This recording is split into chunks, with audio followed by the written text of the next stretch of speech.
Inbounds it to Hamby, and so now that'll be that. So the Indiana Fever come into here after losing 3 of their last 4 on the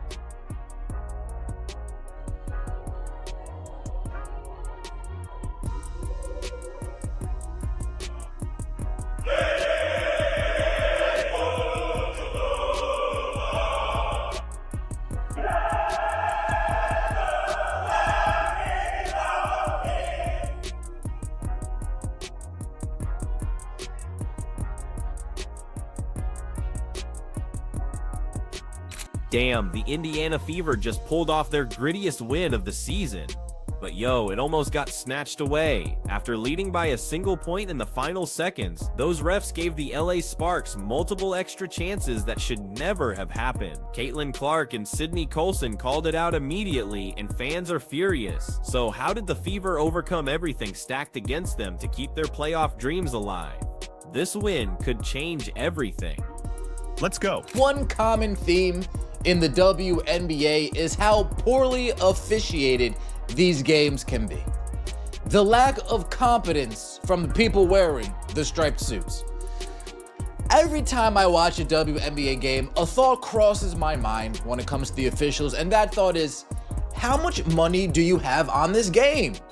Listen, why did the last few seconds of that Fever Sparks game feel like they lasted forever? Because for 3.9 seconds of game time, the referees stretched out what felt like an eternity and almost ripped away Indiana's biggest win of the year. The Fever were clinging to a 76-75 lead. The building was loud, and both teams knew this was more than just one game. Playoff spots were on the line, and somehow the whistles never seemed to stop. Man, I'm talking about right at the end of the game when the nonsense was being called and cheating was being speculated, right?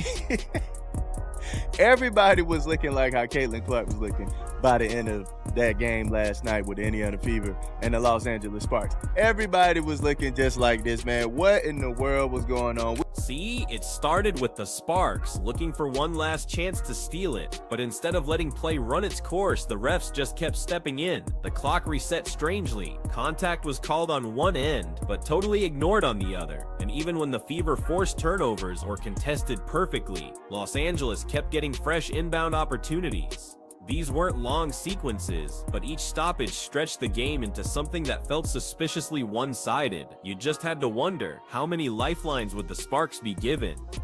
So let's take a look at this. All right, now it was 0.6 on the shot clock when this happened, okay? They had the ball, they were running around. I thought the game was over here, honestly. I thought the game was over, but they ended up calling the foul, saying, oh, the game is still going on. All right, whatever. They got the foul. Cool. So Kelsey Mitchell, she goes to the free throw line, right? And she missed both of them. Now, I think Kelsey Mitchell should have made both of them, all right? At least one of them. But she missed both of them. Then, in that exhausting stretch, Aaliyah Boston came up with the defensive play of the night. She just snatched that ball away when the Sparks tried to force it inside. The Fever hurried down the floor, and Kelsey Mitchell earned a trip to the line. With only 0.4 seconds left, her first free throw rattled out. That should have sealed it, right? But nope, instead of letting the final tick expire, the officials granted Los Angeles yet another inbound, with 0.1 seconds still showing. That call alone set off alarms for Fever fans online. How can any team realistically run a play with less than a blink on the clock? But man, there is no way. Right at the end of the game, you should be on top of it. You telling me you're not paying attention to when some hands touch that ball? Come on, man. And then to reward them with the timeout, like, fam, that's crazy work. Look, Caitlin Clark, like, what is going on here? It's like, no. Look, Caitlin ready to run the floor, fam. She's like, no. What is this, man? But real talk, this wasn't just paranoia either. The league has had other questionable endings this season. Strange timing decisions, soft fouls in crunch time, and replay monitor chaos have frustrated fan bases across the WNBA. Indiana felt like the latest victim in a pattern that suggests either incompetence from officials or something worse. Social media lit up instantly with clips of that .1 inbound spreading everywhere, accusing the league of embarrassing itself yet again. Then they put .1 on the shot. .1 on the shot clock, fam. What are we doing? What are we doing, man? I mean, this is nonsense. How do you even have time to do anything? But the Fever refused to be undone. Despite repeated chances for Los Angeles, the Sparks couldn't capitalize, and Boston made sure of it by standing strong at the rim. The ball bounced away harmlessly, and the buzzer finally sounded for real. It was a test of patience, almost a trial to see how much nonsense Indiana could endure before finally being rewarded. The referees made sure chaos ruled, for sure, but it was the players' resilience and grit that decided the night, especially with so many key names stuck on the sidelines. Oh my goodness, man. They did everything they could to try to get them a win in this one, fam. It's ridiculous. It was flat out. Yo, this is ridiculous. How does a team missing its biggest star and 3 other regular rotation players still find a way to win a game that shifts the playoff race? That's exactly what Indiana pulled off against the Sparks. Caitlin Clark sat again, still not cleared to return. Sophie Cunningham was unavailable, which wiped out one of their most reliable scoring options. Sydney Colson and Erica Wheeler were sidelined too, both guards who bring energy and ball handling depth. And then there was Lexi Hull stepping onto the floor, sporting not 1 but 2 blackened eyes from a collision in the previous game. Looking at that lineup sheet before tip-off, most figured Indiana didn't have enough firepower left. Steph mentioned, whenever she sees you with the 2 black eyes, she smiles in a way because it just exemplifies your toughness. Do you feel tough in these kinds of situations with these 2 black eyes? I mean, that's what people keep telling me. Every time she sees me, she smiles and then she says, "I'm so sorry." I'm like, you don't need to be sorry. This is what it is. And when I'm playing, I forget about it, and then I go look in the mirror. I'm like, oh shit, they're still there. So yeah, I don't really think too much about it because I don't necessarily feel them all the time. Yeah, and you're still able to see completely fine. Yep. All right. Nothing's changed. All right, perfect. I think. Look, the easy assumption was that Los Angeles finally had a chance to bury Indiana's playoff hopes. Missing Clark's shooting and Cunningham's spacing left the Fever short-handed offensively, while Colson and Wheeler usually shield Mitchell from carrying the entire point guard load. Without them, it was supposed to be a mismatch. But sometimes basketball just doesn't follow the script, and one veteran in particular decided to write her own story at the Sparks' expense. Sims left open for 3. She got it.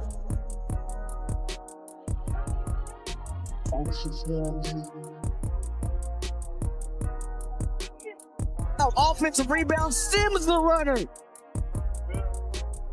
Here's Howard. Shovels Sims right at the doorstep, and she gets it off the window. 3-on-3 the other way. Sims the take and finishes the lefty layup.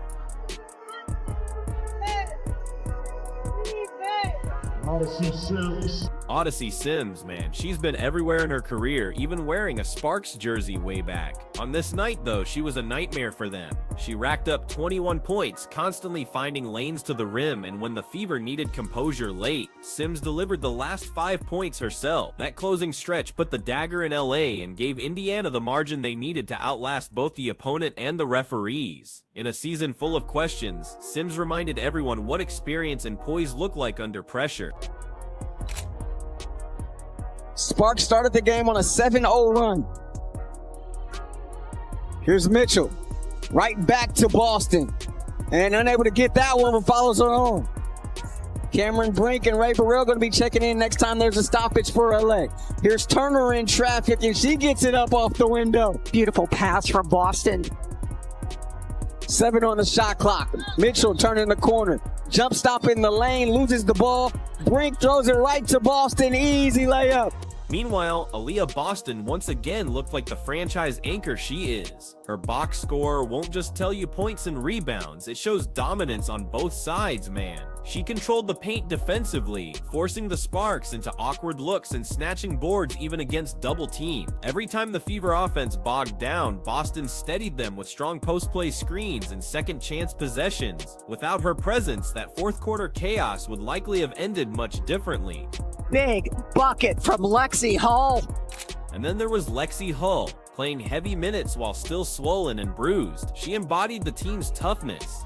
You could see it, diving for loose balls, sprinting back on defense, and spacing the floor even when shots weren't falling. Indiana needed bodies tonight, and Hull showed that next woman up mentality that has become their signature. Kelsey Mitchell may not have been flawless, especially in crunch time, but her constant scoring pressure forced LA to adjust defensively all night. Even when her shots weren't dropping, she demanded attention, opening up space for Sims and Boston. That willingness to shoulder responsibility defined the team's leadership in the absence of Clark.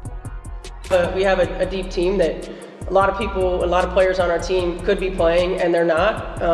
And that's a tribute to our depth, certainly, but also sometimes everybody wants to play, right? And I think the selfless nature of this group just can't be overstated. And that's why we're able to be in positions like this that we're able to be in. Stephanie White pieced together rotations that leaned on defense and toughness. Indiana scrapped, defended, and forced every possession to matter. What we saw wasn't just survival, it was proof this group can thrive even short-handed. And now, with reinforcements coming, the idea of what happens when Clark rejoins this gritty core takes on a whole new energy. But here's the thing, Caitlin Clark didn't even set foot on the court, yet she dominated the post-game conversation. Her reaction to the officiating grabbed all the attention.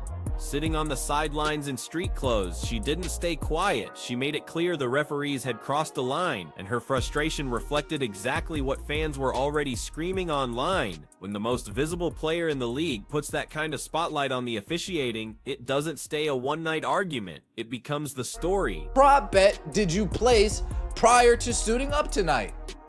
What's the over/under, and are you concerned with a specific outcome? The officials in the WNBA, yes, they're incompetent, yes, they're trash, but it always seems like there's some shady, they're so bad and so incompetent, it seems like there's shady business taking place behind the scenes.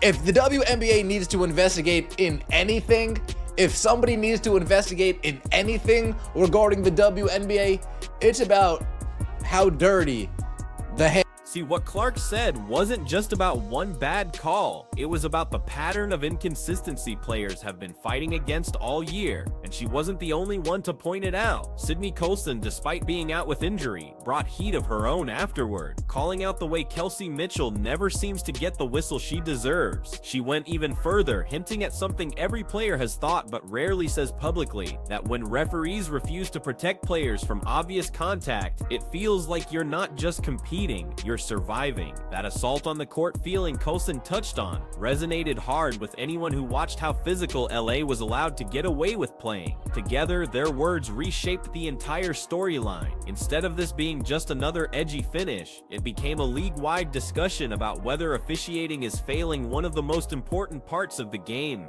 fairness. Clark's influence amplifies that conversation because her presence in sports media is so massive right now. Every clip of her, every comment spreads across platforms in hours, not days. When she draws attention to a problem, the entire league feels that pressure. She's not just the cornerstone of Indiana's future. Here, she took on a different role, the voice pressing for accountability. How dirty are the hands of some of these players that are in this league? Oh yeah, tonight's the night I'm just gonna go 2 for 13. Oh, hey, it's the WNBA. I can slide into 2 for 13 and nobody will bat an eyelash. I can shoot 5 for 22 and nobody would really think twice because it happens so. And Colson's voice mattered too. She's a veteran. She knows the ins and outs of league politics, and when she adds her perspective, it proves this frustration isn't just coming from a young star. Veterans are tired of it as well, which gives the whole message more weight for the Fever. These weren't just complaints, they were unifying rally cries that fueled their victory and gave meaning to the chaos around it. Layer that with the fact Clark is already showing up in practice again, moving through drills and working pre-game routines, and it changes the whole energy surrounding Indiana. The players prove they can withstand anything short-handed. Add Clark back into the lineup, and what looks like scrappy survival transforms into dangerous potential. The playoff picture suddenly feels different. Indiana isn't just clinging to a spot, they look ready to test themselves against whoever stands in the way. Nice roll!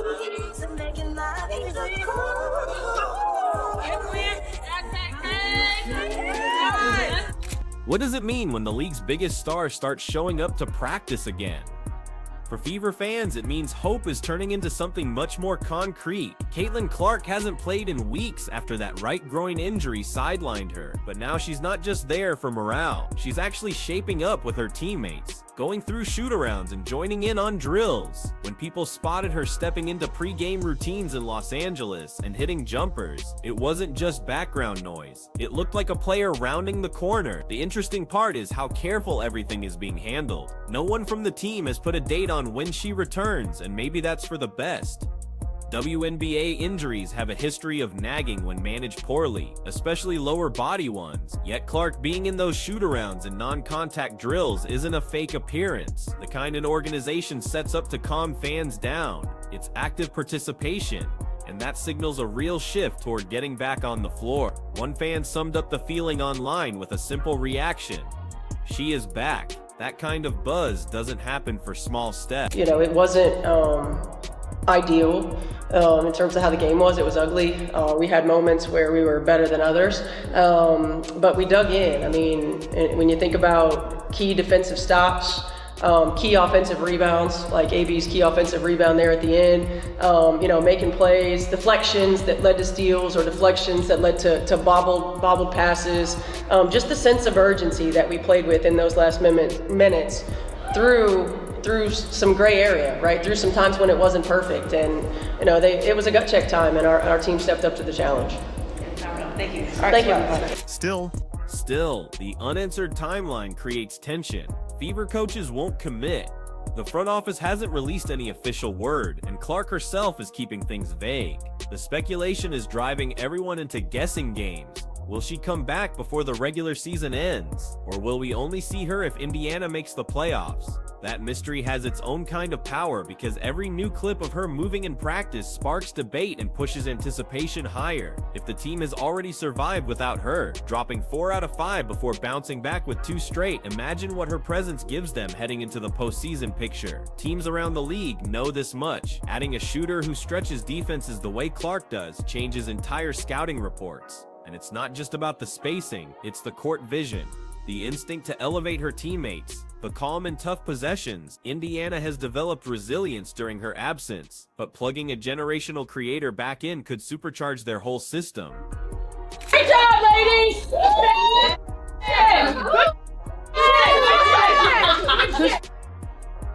I'm really proud of you guys. That was an ugly, hard-fought win. Hard-fought win. And listen, we know that we didn't play our best basketball, and in those moments where we needed a stop, or we needed a big bucket, like that you don't teach. And y'all got it. And y'all got it. So again, marrying our energy effort with our execution. Okay, that's our journey.